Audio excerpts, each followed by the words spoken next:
우리는 지금 생명의 귀함이 점점 상실되어져 가는 시대 속에서 살아가고 있습니다.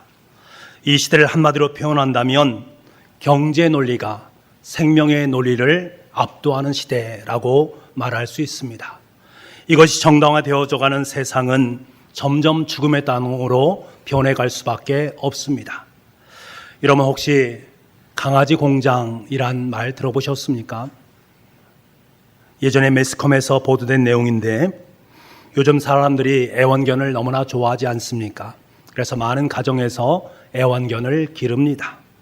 그런데 이 애완견을 기르기 위해서는 이것이 공급이 되어져야 되는데 그것을 공급하기 위해서 번식장에서 애완견을 계속해서 생산해낼 수 있어야 됩니다. 그런데 문제는 이를 번식시키는 방법이 너무나도 반생명적이라는 사실입니다. 값비싼 어미개를 구해다가 1년에 3차례 이상씩 강제 임신을 시킵니다.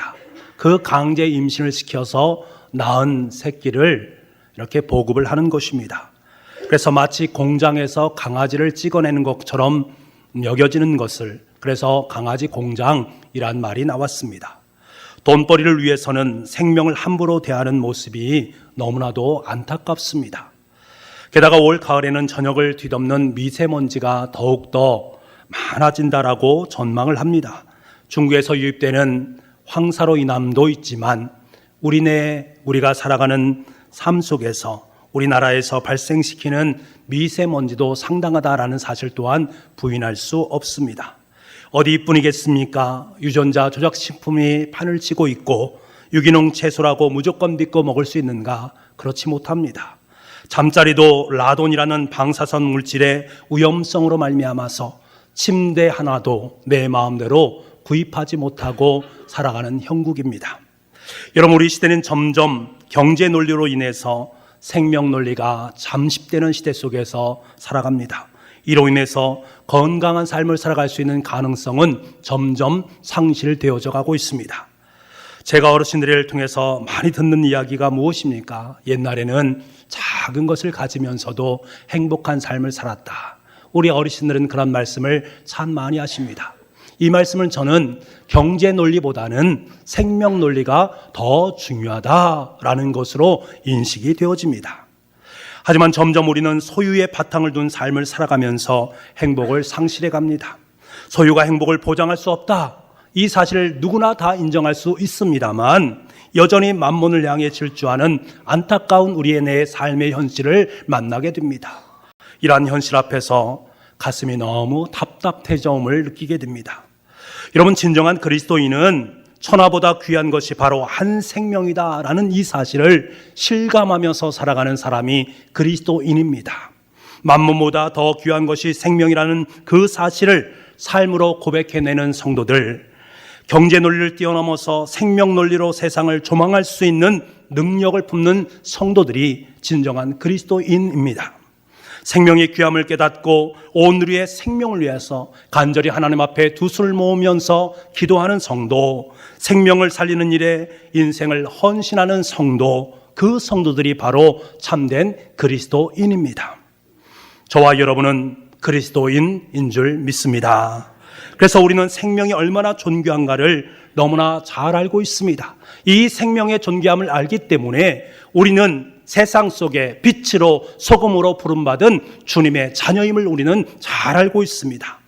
하지만 문제는 이 사실을 너무나 잘 알고 있음에도 불구하고 이것에 대한 확실성이 우리 가운데 없다는 것이 문제입니다. 거대한 경제 논리 앞에서 과연 나 혼자 생명을 위해서 몸부림을 친다 한들 그것이 무슨 소용이 있겠는가? 불의가 승리하는 것처럼 보이는 세상에서 나 혼자 독약청청의 인생을 살아간다고 해서 과연 무슨 영향력이 있겠는가? 시간이 지나면 모든 것이 다 똑같은 것이 아닌가? 아니, 이러한 거창한 담론을 뒤로하고 내 자신을 돌아보아도 때론 세상 사람들과 별반 다르지 않다라는 그 모습 때문에 화들짝 놀랄 때가 있습니다. 예수를 믿고 영접하면 모든 삶이 변화되어진다, 예수님의 사람으로 바뀐다라는 이 말을 우리는 잘 알고 있음에도 불구하고 여전히 변하지도 않고 꿈쩍하지도 않는 내 자신의 모습을 보면서 자꾸만 무기력감에 휩싸이게 됩니다. 염세주의적인 생각이 스멀스멀 삶의 자리 속에 들이오게 됩니다. 이러한 복잡한 상념에 잡혀 있을 때에 오늘 본문의 말씀이 주님께서 저의 인생 속에 허락하신 철퇴의 말씀, 하나님의 영적인 몽둥이로 저에게 다가왔습니다. 아니, 우리 모든 그리스도인들을 향한 영적 도전으로 여겨졌습니다. 오늘 본문의 말씀은 경제 논리가 판을 치고 생명의 존엄성이 점점 거부되어져가는 세상 속에서 주님께서 우리에게 원하는 것이 과연 무엇인가를 너무나도 분명하게 말씀해 주고 있습니다. 주님께서 이러한 세상을 살아가는 저와 여러분에게 너희는 하늘의 미랄이 되어라 라고 말씀하고 있습니다. 변하지 않을 것 같은 이 세상, 죽음의 문화가 판을 치는 이 세상, 경제 논리로 인해서 생명 논리가 철저히 무시되는 이 세상 속에서 너는 썩어져가는 하늘의 미랄이 되라고 주님께서는 우리에게 말씀하고 계십니다. 여러분, 왜 주님께서는 저와 여러분에게 이 세상에서 죽은 미랄이 되라고 말씀하십니까? 죽어진 하늘의 미랄이 되라고 왜 말씀하시는 것입니까? 먼저는 이 썩어진 미랄이 바로 예수 그리스도를 상징하기 때문입니다. 우리는 오늘 본문의 말씀을 보면서 본문의 말씀을 여러 가지로 우리는 생각할 수 있지 않겠습니까? 본문의 해석 또한 여러 가지입니다. 어떤 분들은 농사의 비유다. 미랄이 썩어져서 그것이 발화되어서 열매를 많이 맺는 것을 우리에게 비유로 말씀하신 것이다. 어떤 분은 헌신의 비유다. 사람들이 하나님 앞에 헌신하며 살아갈 때에 하나님 나라는 점점 가까워지는 것이다. 이러면 옳습니다. 이 해석 또한 옳은 해석입니다. 하지만 저는 오늘 본문의 말씀을 들으면서 썩어진 미랄, 땅에 떨어져 죽은 하늘의 미랄이 바로 예수 그리스도 자신을 말하는 것임을 깨닫게 됩니다. 오늘 우리가 읽진 않았지만 23절 말씀에 보면 인자가 영광을 얻을 때가 왔다라고 말씀하십니다. 인자가 영광을 받을 때가 언제입니까? 바로 예수 그리스도께서 이 땅에 오셔서 십자가에 못 박혀 죽으실 때가 바로 그때를 의미합니다. 이 비유의 1차적인 비유의 대상은 바로 예수님 자신이십니다. 우리는 유월절 어린 양이란 말을 종종 사용합니다. 유월절 어린 양이란 바로 예수님을 가르치는 말입니다. 여러분, 유월절 어린 양은 무슨 뜻입니까? 애굽 땅에 살고 있던 이스라엘 백성들의 장자들이 죽임을 맞이할 수밖에 없는데 그들의 죽음 대신에 어린 양이 대신 죽는다. 이것이 바로 유월절 어린 양 아니겠습니까? 다시 말하면 유월절 어린 양이라는 것은 예수님께서 친히 어린 양이 되셔서 죽을 수밖에 없는 저와 여러분을 대신해서 십자가에 못 박혀 죽으셨다. 그리고 우리는 생명을 얻었다. 이것이 바로 유월절 어린 양 되시는 예수님입니다. 이것을 오늘 본문의 말씀에서는 하늘에 썩어진 밀랄이라고 표현을 하고 있습니다. 여러분, 예수님께서 흘리신 사랑의 피로 인해서 저와 여러분은 생명을 얻은 줄 믿습니다. 그분이 바로 밀랄 되시는 예수 그리스도이심을 확연하게 믿습니다. 여러분, 혹시 스포츠 경기를 좋아하십니까? 어떤 경기를 좋아하십니까? 예전에 많은 분들은 박싱 경기를 굉장히 좋아하셨습니다. 권투 경기를 상당히 좋아하셨습니다. 정확하게 상대방을 가격해서 넘어뜨리는 것, 그래서 후한 점수를 얻는 것, 그것이 권투 경기 아니겠습니까? 그런데 이 경기를 보면서 생각을 합니다. 참 잔인하다. 사람이 사람을 때리면서 자기가 득점을 얻으니까 이처럼 잔인한 것이 어디에 있겠는가 생각합니다. 그런데 이것도 모자라서요, 요즘에는 이중 격투기, 로드 FC 경기가 참으로 인기가 많이 있습니다. 저도 이것을 본 적이 있습니다. 그런데 서로 상대방끼리 이렇게 경기를 하지 않습니까? 경기라기보다는 상대방이 피를 흘리게 해서 그 피가 경기장 안에 많이 흐르는 것들을 보게 됩니다. 그 모습을 보면서 저는 채널을 돌릴 수밖에 없었습니다. 너무너무 잔인하더라고요.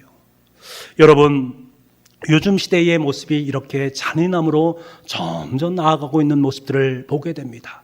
요즘 시대만 그랬습니까? 아닙니다. 로마 시대에도 무자비한 경기가 있었습니다. 아니, 요즘 경기보다도 잔인하고 포악한 경기, 검투사 경기가 있었습니다. 글래디에이터라는 영화를 보신 분은 그것을 잘 아실 것입니다. 당시에 로마 사람들은 참으로 지루한 인생을 살았습니다. 수많은 식민지에서 착취해온 수많은 보석들과 음식들이 즐비했습니다. 그것을 누리면서 풍요롭게 삶을 살았습니다. 그런데 풍요롭고 자신들이 많은 것을 소유하면 행복할 것처럼 여겼었는데 전혀 행복하지가 않습니다. 너무나 삶이 지루합니다. 그래서 로마 황제가 선택한 것이 바로 검투사 경기입니다. 원형 경기장에 노예로 잡혀온 사람들을 서로 싸워서 죽이게 만들고 그리고 나서 죽은 사람을 사자밥에 던져놓는 그것을 경기로 관람케 했다라는 거예요. 심지어는 기독교인들을 황제 숭배를 거부한다는 이유로 사자들이 들끓는 경기장에 던져놓고 잔인하게 죽어가는 그 모습을 보면서 박수를 치면서 환호하면서 사람들에게 관람할 수 있도록 만들었습니다. 주 4세기에 텔레마쿠스라는 수도사가 있었습니다. 그는 죄악으로 가득한 세상에 너무나 싫어서 하나님께서 내 삶 속에 은둔 생활을 원하신다라고 생각해서 은둔 생활을 시작합니다. 그러나 어느 날 그는 기도하는 가운데 이런 생각을 하게 됩니다. 내가 지금까지 세상을 등져서 은둔 생활을 하는데 이제는 늙어서 살 날도 얼마 남지 않았으니 남은 시간을 세상에 들어가서 사람들에게 복음을 전하자라는 생각을 갖게 됩니다. 그런데 하나님께서 텔레마쿠스에게 음성으로 들려주십니다. 너는 로마로 가야 된다. 그곳이 너의 일터이다. 그곳으로 가거라 라고 말씀하시는 음성을 듣게 됩니다. 텔레마쿠스는 즉시 로마로 떠납니다. 때마침 로마에서는 어떤 장군의 개선을 축하하기 위해서 축전이 열리고 있고 수많은 사람들이 원형 경기장 안으로 들어가고 있습니다. 그 당시 로마는 이미 기독교 국가로 공인이 되었습니다. 그런데 주일마다 그들은 원형 극장 안에서 포로로 잡혀온 검투사들의 싸움을 시켰습니다. 그 검투사들은 한 명이 죽을 때까지 계속해서 싸우는 것입니다. 사람들은 그 잔인함의 칼날을 바라보면서 기뻐하면서 자신의 쾌락을 즐기고 있습니다.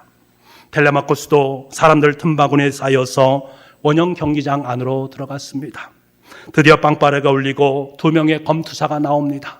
그들은 황제에게 인사를 합니다. 죽을 때까지 싸우겠습니다 라고 말입니다. 그런 다음에 그들은 서서히 경기장 중앙으로 들어가게 됩니다. 텔레마쿠스는 그 모습을 보면서 생각을 합니다. 이것은 잘못된 일이다. 이것은 잘못된 일이다. 이것을 막으라고 하나님께서 나를 로마로 보내셨다.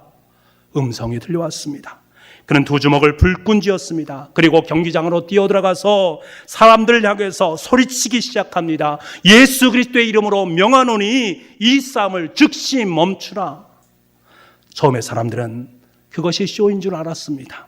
경기장 측에서 늙은 수도사를 보내서 어릿광대를 집어넣어서 그들의 흥을 더욱더 돋기기 위해서 이런 것을 행한 것이다라고 생각했습니다만 가만히 보니까 그것이 쇼가 아닙니다. 그는 2 검투사 사이에 들어가서 결사적으로 그 싸움을 막습니다. 마침내 사람들의 입에서 야유의 소리가 들려옵니다. 아랑곳하지 않고 그는 더 큰 소리로 외칩니다. 예수 그리스도의 이름으로 명하노니 그 싸움을 멈추라. 급기야 경기를 진행하던 지휘관이 그 2 검투사 중에 한 명에게 눈짓을 하자 그는 단칼에 텔레마쿠스의 목을 베었습니다. 그는 피를 흘리면서 자리에 쓰러지면서 또다시 그는 외칩니다. 예수 그리스도의 이름으로 명하노니 이 싸움을 멈추라. 그 순간 주변은 갑자기 숙연해졌습니다. 그 자리에 있던 황제는 도저히 그 자리에 있을 수 없어서 자리에서 일어나서 그 자리를 떠납니다. 그 황제의 뒤를 떠나서 사람들은 하나 둘씩 조용히 그 자리를 떠나게 됩니다. 그리고 2명의 검투사는 고개를 푹 숙인 채 그들 또한 퇴장을 하게 됩니다. 주 391년 전에 있었던 일입니다. 이 사건을 계기로 로마에서는 더 이상 검투사 경기가 사라지게 되었습니다. 여러분, 힘없는 늙은 노인입니다. 그냥 자기 목숨 평안히 유지하다가 하나님께서 부르시면 하늘천국으로 입성하는 것, 그것이 더 좋지 않겠습니까? 하지만 자기 목숨을 바쳐서 주님의 뜻을 전한 그로 인해서 이 지구상에서 영원히 검투사 경기는 사라지고 말았습니다. 여러분, 이것이 바로 하늘의 미랄입니다. 사랑하는 북부가족 여러분, 주님께서는 저와 여러분의 생명을 구원하시기 위해서, 우리의 죽어가는 영혼을 구원하시기 위해서 친히 십자가에 못 박혀 죽으시면서 한 알의 밀알이 되셨습니다. 이 썩어진 밀알로 인해서 저와 여러분은 생명을 얻었고 구원의 놀라운 은혜 가운데 서게 되었습니다. 여러분, 이것은 무엇을 말합니까? 바로 저와 여러분이 경제 논리가 판을 치는 이 세상에 한 알의 밀알로 썩어지기를 원하시는 주님의 마음이 우리에게 담겨 있는 줄 믿습니다. 주님께 지금 우리에게 말씀하시는 것입니다. 이 세상에서 썩어질 한 알의 밀알이 되어라. 내가 그렇게 되었던 것처럼, 내가 십자가에 못 박였던 것처럼 경제 논리를 거슬러서 생명을 살리는 일에 내 목숨을 내어놓아라 라고 말씀하시는 주님의 음성이 있습니다. 그런데 우리는 말합니다. 한 알의 밀알이 무슨 의미가 있습니까? 한 알의 썩어진 이 밀알이 무슨 의미가 있습니까? 아니, 이것이 어떤 영향력을 미칠 수 있습니까? 우리는 그렇게 말하는 경향이 있습니다. 하지만 여러분, 그렇지 않습니다. 절대 그렇지 않습니다. 그 이유가 바로 두 번째, 한 알의 밀 속에 담겨져 있는 의미입니다. 주님께서 한 알의 밀이 썩어진 밀알을 통해서 저와 여러분에게 죽어야 산다라는 역설의 진리를 말씀해 주고 있습니다. 너희들이 죽게 되어진다면, 한 알의 밀이 썩어지게 되어진다면 온 세상은 살아날 수 있다라는 역설의 진리를 우리 가운데 말씀해 주고 있습니다. 여러분, 기독교는 모순의 종교입니다. 세상 사람들이 기독교를 바라보면 이해할 수가 없습니다. 이해할 수 없으니 그들은 함부로 우리 기독교에 대해서 이야기를 하게 됩니다. 언뜻 보면 말도 안 되는 일들이 너무나 많이 있지 않습니까? 어떤 아버지가 초등학교 다니는 아들을 전도해서 교회에 함께 참여했습니다. 그런데 이 아들 녀석이 기도를 하는데 참 과간입니다.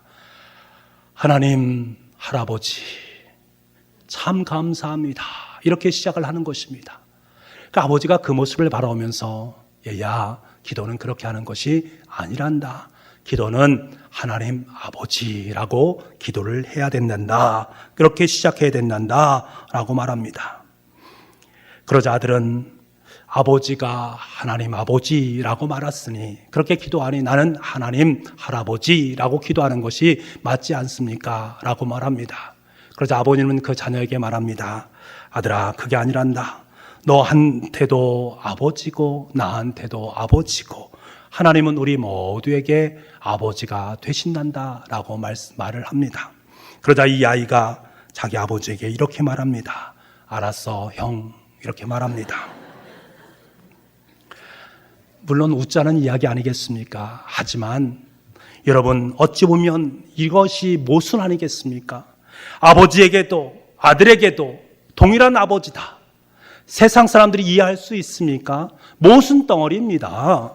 저와 여러분이 한 어머니의 뱃속에서 태어나지 않았습니다. 그럼에도 불구하고 우리는 한 형제요, 한 자매다라고 말하지 않습니까? 모순입니다. 여러분, 이러한 모습이 성경 속에는 너무너무 많이 등장하는 것을 보게 됩니다. 오늘 본문의 말씀은 25절 말씀을 보면서도 역설의 말씀, 모순의 말씀이 담겨져 있습니다. 우리 25절 말씀을 함께 보겠습니다. 25절입니다. 시작. 자기의 생명을 사랑하는 자는 잃어버릴 것이요, 이 세상에서 자기의 생명을 미워하는 자는 영생하도록 보전하리라. 아멘. 생명을 사랑하면 생명을 잃어버리게 될 것이고, 생명을 미워하면 영생을 얻게 될 것이다. 여러분, 이것처럼 모순된 말씀이 어디에 있겠습니까? 그런데 이 말씀은 진리의 말씀입니다. 예수님께서 우리에게 들려주시는 진리의 말씀입니다. 그렇다면 25절에 자기의 생명을 사랑하는 자라는 것은 과연 무엇을 말합니까? 자기의 힘으로 자기의 살 길을 찾아가는 사람을 의미합니다. 하나님 없이도 나는 구원을 받을 수 있다라는 자부심으로 이 땅의 삶을 살아가는 수없이 많은 사람들을 의미하는 것입니다. 이런 사람들에게는 영생이 주어질 수 없다라고 성경은 우리에게 말씀하고 있습니다. 그렇다면 자기의 생명을 미워한다라는 것은 무엇을 말합니까? 생명, 헬라어로 푸시케, 목숨이란 말입니다. 이외에도 자, 뜻, 의지, 소원이라는 것을 갖고 있습니다. 다시 말하면 생명을 미워한다는 것은 무엇을 말합니까? 내 뜻과 내 소원을 부인한다는 것을 의미하는 것입니다. 영원한 생명을 얻기 위해서는 내 자신을 위한 뜻, 내 자신만 위한 유익된 인생, 그것을 포기할 때만이 우리의 삶 속에 영원한 생명이 보장되어진다. 여러분 보십시오. 예수 그리스도는 자신의 뜻과 자신의 의지를 뒤로 했습니다. 하나님의 뜻을 앞세웠습니다. 그러면서 당당히 십자가에 못 박혀 돌아가셨습니다. 그러므로 말미암아 그의 삶 속에 영원한 생명, 부활의 영광이 깃들이게 되었습니다. 여러분, 생명을 사랑하면 영생을 얻을 것 같습니까? 그렇지 않습니다. 자기의 생명을 미워하면 잃을 것 같지만 영생을 얻습니다. 이것이 바로 하늘의 미랄의 역설의 원리라는 사실, 성경은 우리에게 이것을 분명하게 말씀합니다.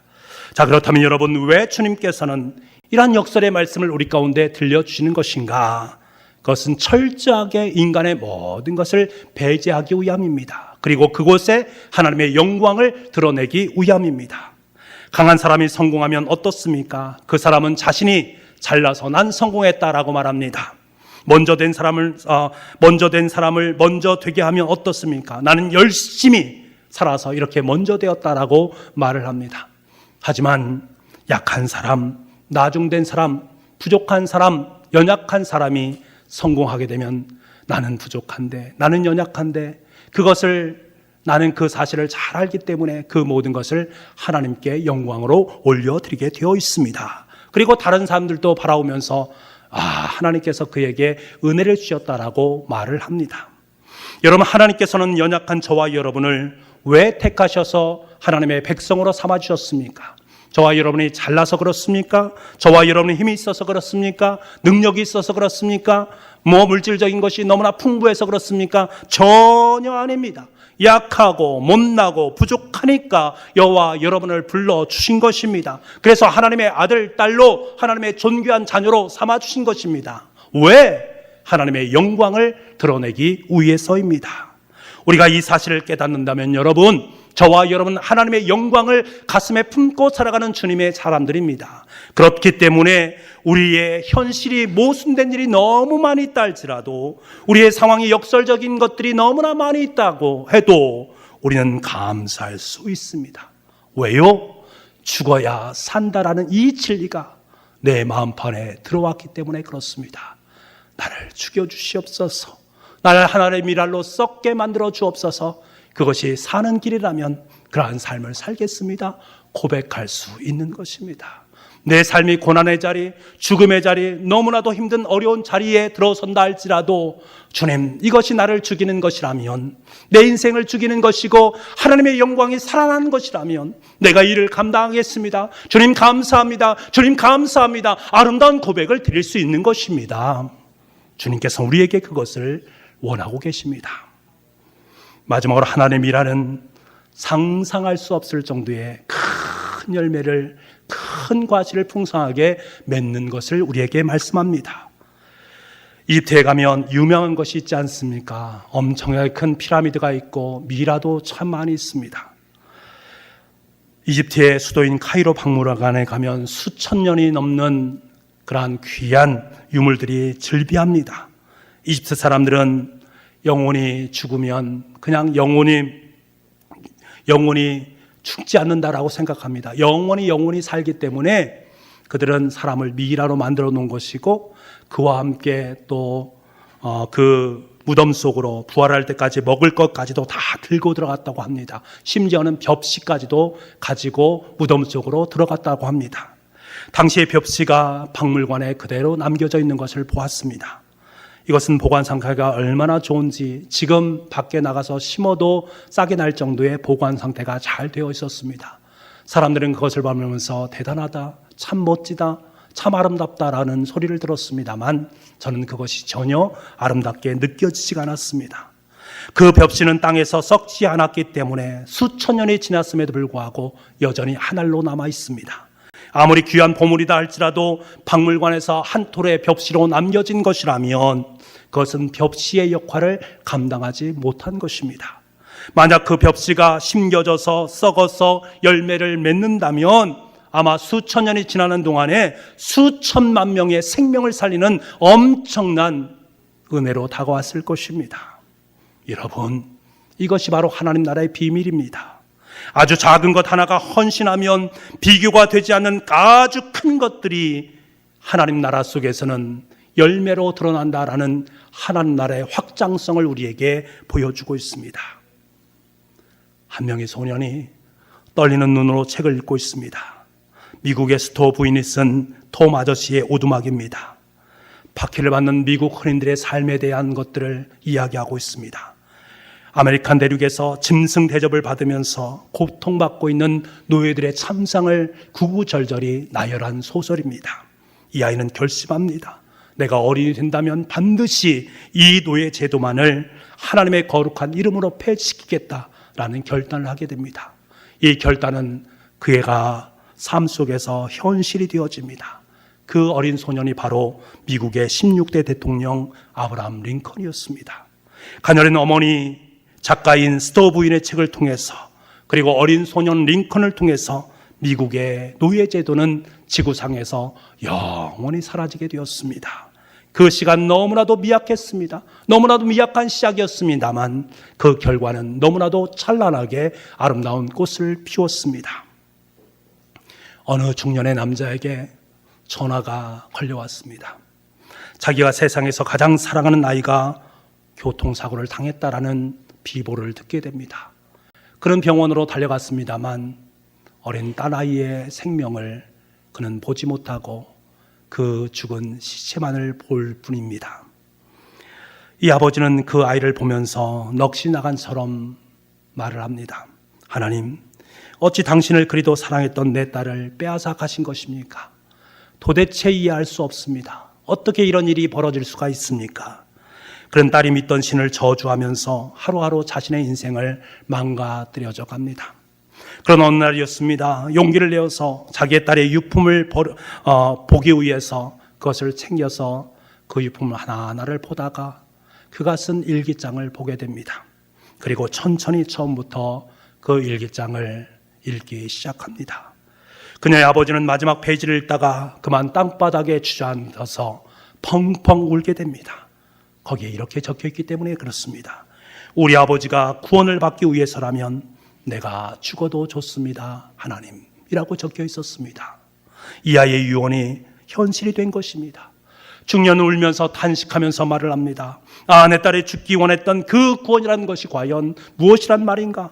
내 딸이 나를 위해서 목숨을 아끼지 않았던 그 구원이 대체 무엇이란 말인가? 그는 교회로 달려갔습니다. 그때부터 그는 하나님의 사람이 되었습니다. 예수 그리스도를 영접하고 하나님의 복된 복음의 소식을 전하는 위대한 주님의 사람이 되었습니다. 그 사람이 바로 CCC의 부총재인 스티븐 더글라스라는 분이십니다. 청년의 사역을 위해서 목숨을 내놓는 멋진 사람으로 성장되어져 갑니다. 여러분, 오병이어의 기적을 알고 있지 않습니까? 아무것도 없는 상황 속에서 어린 아이의 도시락 하나, 보리떡 5개와 물고기 2마리가 5,000명을 먹이고도 12명이 남았다는 놀라운 기적의 사건입니다. 이 기적의 시발점이 어디였습니까?